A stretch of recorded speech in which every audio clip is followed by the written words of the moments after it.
फूट नज़र आ रही है, यानी कपर फ्रोगल नज़र आ रही है। कैसे कपर फ्रोगल चालू हो गया है दोस्तों? कहाँ? नमस्कार दोस्तों। मोदी जी के शपथ लेने के बाद जो एनडीए गठबंधन के लोग थे उनका किस तरह से मोदी जी ने बेइज्जत किया है, आज हम बताएंगे आप लोगों को। और इतना बड़ा एनडीए गठबंधन यानी कि अपने गठबंधन में मोदी जी गड्ढा किए हैं कि उस गड्ढे को अगर चाहे भी मोदी जी तो भर नहीं पाएंगे। एनडीए गठबंधन में जब से मोदी जी ने मंत्रिमंडल का विस्तार, मंत्रिमंडल को बांटा है, जिस तरह से अगर उस ढंग से देखा जाए तो जिस तरह से मोदी जी 2 कार्यकाल पूरा किए हैं, ये सोच रहे हैं इस बार भी कि इस बार भी हम जो है कि वही करेंगे जो हमारे मन को भाएगा। जेडीयू जो नीतीश कुमार की पार्टी है और टीडीपी जो चंद्रबाबू नायडू जी की पार्टी है, टीडीपी, इनके बदौलत, इनके बल पे मोदी जी इस बार तीसरी बार यानी 3.0 तीसरी बार शपथ लिए हैं। और इन दोनों पार्टियों में जब से मंत्रिमंडल बांटा गया है, इन दोनों पार्टियों में अगर सबसे ज़्यादा कोई नाराज़ है तो नीतीश कुमार के लोग नाराज़ हैं। नीतीश कुमार के जितने सांसद हैं वो लोग नाराज़ हैं। अब सबसे बड़ा अगर कोई समाजवादी, नीतीश कुमार में अगर कोई समाजवादी सांसद है वो लल्लन सिंह है। और यह आयास लगाया जा रहा था कि लल्लन सिंह को कोई अच्छा पद मिलेगा, हाँ, कि या तो रेल मंत्रालय दे दिया जाएगा या इससे कोई बड़ा पद दिया जाएगा। लेकिन मोदी जी ने ऐसा कुछ नहीं किया, इनको झुंझुना पकड़ा दिया। मोदी जी दे दिया गया है कि अब मछली मारिए और बकरी और भैंस चराइए, यानी पशुपालन विभाग इनको दिया गया है। और इससे अच्छे खासे जो नीतीश कुमार के जो सभी सांसद हैं यानी 12 सांसद हैं, सब में नाराज़गी देखी जा रही है। वहीं अगर चंद्र नायडू बाबू की बात किया जाए तो इनको भी कहा जा रहा था कि कोई मलाईदार पद दिया जाएगा, लेकिन मोदी जी मलाई वाला पद अपने ही खाने के चक्कर में पड़ गए और जितने भी मलाई वाला पद था अपने पार्टी के लोगों को दे दिया उन्होंने। हालांकि मोदी जी 240 यानी भाजपा के लोग 240 सीट लाए हैं और जो गठबंधन में एनडीए गठबंधन में नीतीश कुमार अब जानते हैं कि 12 सीटों पे हैं और चंद्र नायडू अब जानते हैं कि 16 सीटों पे है। तो इन लोगों को झुंझुना थमा दिया गया है। और चंद्र नायडू के एक बड़े प्रिय और बड़े करीबी सांसद है और नवयुवक हैं, तो उनको कहा जा रहा था कि बहुत अच्छा पद मिलेगा, कोई मलाईदार पद मिलेगा, लेकिन इनको भी झुंझुना थमा दिया गया और इनको दे दिया गया नगर विमान मंत्रालय। इनको नगर विमान मंत्रालय दे दिया। अगर नगर विमान मंत्रालय की बात किया जाए तो नगर विमान मंत्रालय में आप लोग नाम सुने होंगे एयर इंडिया का। एयर इंडिया का नाम सुने होंगे आप लोग। एयर इंडिया को दे दिया मोदी जी ने, यानी बेच दिया मोदी जी ने टाटा के हाथों में। अगर वहीं हम लोग बात किया जाए एयरपोर्ट की तो एयरपोर्ट को भी इन्होंने अडानी साहब को बेच दिया। बचा क्या? कुछ नहीं बचा, कुछ भी नहीं बचा। और आज के डेट में यह जो मंत्रालय है कोई भी नहीं चाहता है कि मैं रखूं इस मंत्रालय को, कोई भी तैयार नहीं है। वैसा मंत्रालय 16 सांसदों के जो पार्टी है टीडीपी, उनके लोगों को दे दिया गया और बहुत अच्छे खासे नाराज हैं ये लोग। और थोड़ा सा बीजेपी की अगर बात किया जाए तो थोड़ा सा पीछे चला जाए। जब अटल बिहारी वाजपेयी जी की जब सरकार थी और उसी तरह से अटल बिहारी वाजपेयी जी की सरकार उस समय थी जिस तरह से आज मोदी जी की वैसाखी पे लटकी हुई है सरकार, पता नहीं कि कब खड़ा रहेगी और कब गिर जाएगी। उसी तरह से अटल बिहारी वाजपेयी जी की भी सरकार थी। लेकिन अटल बिहारी वाजपेयी अपने बुद्धि का प्रयोग करते हुए, हालांकि 2 बार उनका भी सरकार गिर गया था, 2 बार उनका गिरा था, लेकिन अपने बुद्धि का प्रयोग करते हुए उन्होंने, जैसे रक्षा मंत्रालय की बात किया जाए तो रक्षा मंत्रालय जॉर्ज फर्नांडिस को दिया था उन्होंने। रेल मंत्रालय वहीं अगर बात किया जाए तो रेल मंत्रालय ममता बनर्जी को दिया था उन्होंने। कभी नीतीश बाबू को भी दिया था, नीतीश कुमार को भी दिया था। और मोदी जी जितने भी मलाईदार पद थे, यानी गृह मंत्रालय की बात किया जाए या रक्षा मंत्रालय की बात किया जाए या और सड़क मंत्रालय की बात किया जाए, परिवहन मंत्रालय, और भी इस तरह से जो भी पद हैं उनकी अगर बात किया जाए तो ये अपने लोगों को दिया है। वही नहीं, गृह मंत्रालय फिर से अमित शाह के पास चला गया। सड़क जो परिवहन मंत्रालय है वो हालांकि अच्छा जगह गया है, जहां हमको तो भारतीय जनता पार्टी में अगर कोई अच्छा लगता है तो वो नितिन गडकरी है।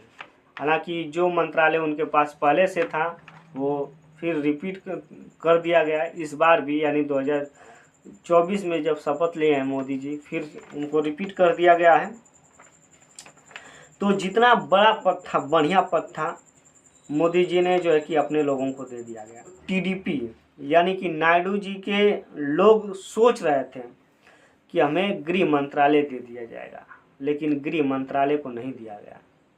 अगर गृह मंत्रालय अगर दे दिया गया होता तो इंटेलिजेंट ब्यूरो यानी सारा जासूसी का जो एजेंसी है, नेटवर्क है, वो पूरा आ जाता टीडीपी के पास, और जितने भी मासूम लोग थे, उत्पीड़न लोग थे, उनके पे उत्पीड़न बंद हो जाता। और यह भी आयास लोग लगा रहे थे अगर ये नहीं मिलेगा तो वित्त मंत्रालय दे दिया जाएगा।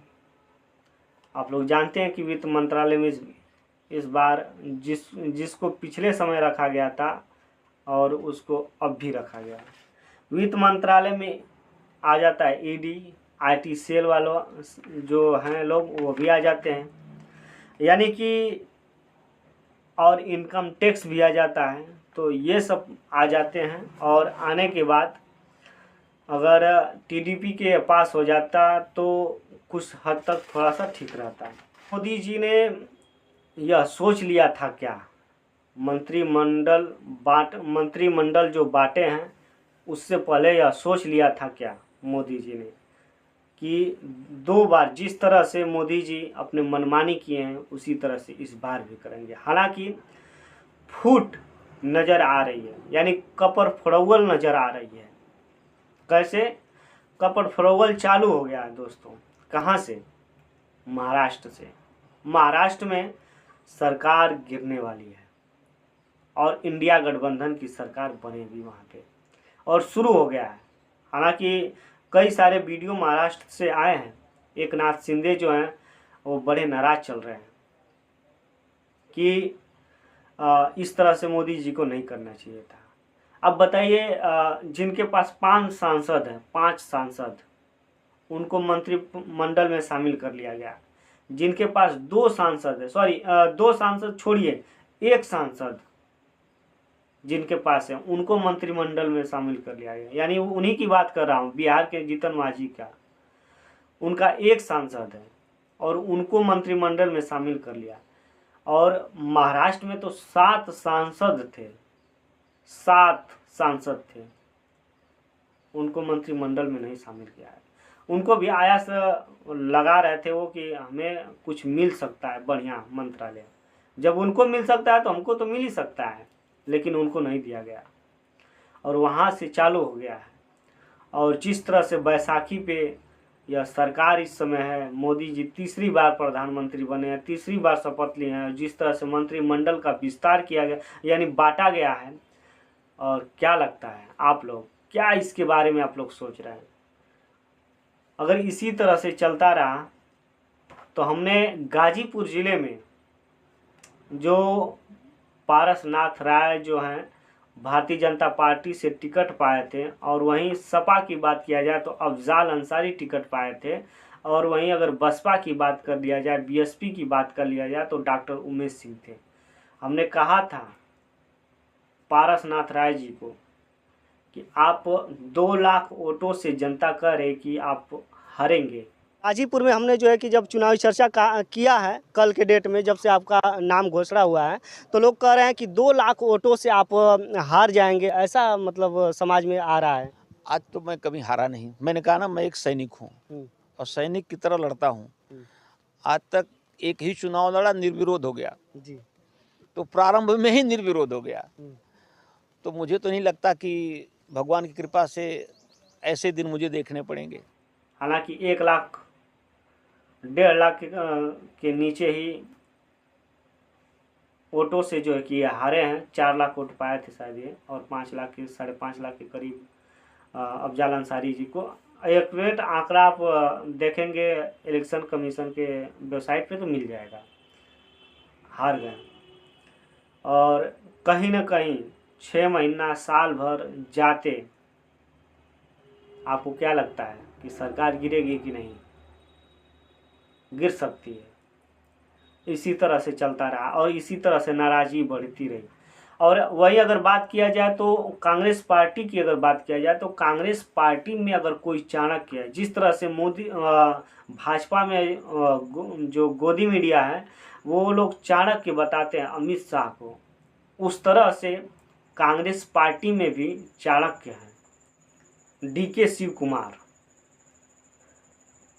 अभी कोई वीडियो वायरल हो रहा था उनका, हालांकि पहले का है कि इस समय का है ये कंफर्म नहीं है, लेकिन लोग बता रहे हैं कि इसी समय का है। डीके शिव कुमार कांग्रेस पार्टी के जो चाणक्य कहे जाते थे, कहे जाते हैं भी, जिन्होंने कर्नाटक जिता कर दिया था और दिया है, और दक्षिण भारत में जितने भी राज्य हैं उनको जिता कर अगर कोई देता है, और भारतीय जनता पार्टी अगर कही जाती है कि दक्षिण भारत में कमज़ोर है तो इन्हीं के कारण, यानी डीके शिव कुमार के ही कारण। और डीके शिव कुमार को चाणक्य कहा जाता है। तो चाणक्य से मुलाकात हो गई टीडीपी के चंद्र बाबू नायडू जी से एयरपोर्ट पे, और एक वो यानी कि जो फोर्स यानी जो उनके रक्षा में लोग लगे थे, जो भी सिपाही थे रक्षा में लगे थे, वो उनको साइड करके और थोड़ी सी दूर पे जाकर क्या क्या बातें हुई ये तो पता नहीं, लेकिन जो बातें निकल कर आ रही है कि कुछ न कुछ ऐसा बात हुआ होगा कि खेला हो सकता है। आप लोग क्या कहते हैं कि खेला होगा कि नहीं होगा, बताइएगा। इंडिया गठबंधन क्या सरकार बना पाएंगे? हालांकि सरकार ये लोग बना सकते हैं अगर वहीं का नीतीश कुमार जिस तरह से नाराज हैं उनके लोग। नीतीश कुमार भी हमेशा कहते हैं कि मैं कसम खाता हूं कि उस तरफ नहीं जाऊंगा, लेकिन जरूर जाते हैं। टीडीपी जो है वो भी पलटने में बहुत तेज है और वो अभी पलट सकते हैं। तो यानी ये अगर ये 2 लोग पलट सकते हैं तो कितना 28 सीटें आ जाएंगी। अब भारतीय जनता पार्टी में से 28 सीटें कम हो जाएंगी तो बहुमत से नीचे हो जाएंगे ये लोग, और जब बहुमत से नीचे होंगे लोग तो 6 सीटें कांग्रेस पार्टी को और चाहिए बहुमत के लिए। 28 सीटें मिलाने के बाद तो 6 सीटों में से 2 सीटें कंफर्म, 2 सीटें इंडिया गठबंधन के तरफ हैं। पहला पप्पू यादव जो पूर्णिया से सांसद बने हैं, और दूसरा चंद्रशेखर रावण, दूसरा चंद्रशेखर रावण जो निर्दल प्रत्याशी थे। ये 2 लोग पहले ही कह दिए कि हम नहीं जाएंगे उस तरफ। और चंद्रशेखर रावण जो है वो पहले भी कह दिए हैं कि संविधान जो बचाएगा उसी के पास हम जाएंगे। तो संविधान बचाने के लिए इंडिया गठबंधन कर रही है। हालांकि मैं यह नहीं कह रहा हूँ अपने मुख से कि भारतीय जनता पार्टी संविधान को खतरे में डाल रही है, लेकिन संविधान बचाने की अगर बात किया जाए तो इंडिया गठबंधन बात कर रही है। तो इस तरफ कंफर्म है कि वो जाएंगे। 2 सांसद बचे, 4 सांसद 4 सांसद किसी तरह से अगर इंडिया गठबंधन के लोग प्रयास करेंगे तो आ सकते हैं और अपनी सरकार बना सकते हैं। तो आप लोग क्या कहेंगे कि क्या ये लोग सरकार बना पाएंगे दोबारा, या जिस तरह से अटल जी की सरकार गिरी थी उस तरह से गिराकर इंडिया गठबंधन के लोग सरकार बना पाएंगे कि नहीं बना पाएंगे, जरूर कमेंट करके बताइएगा। बहुत बहुत धन्यवाद।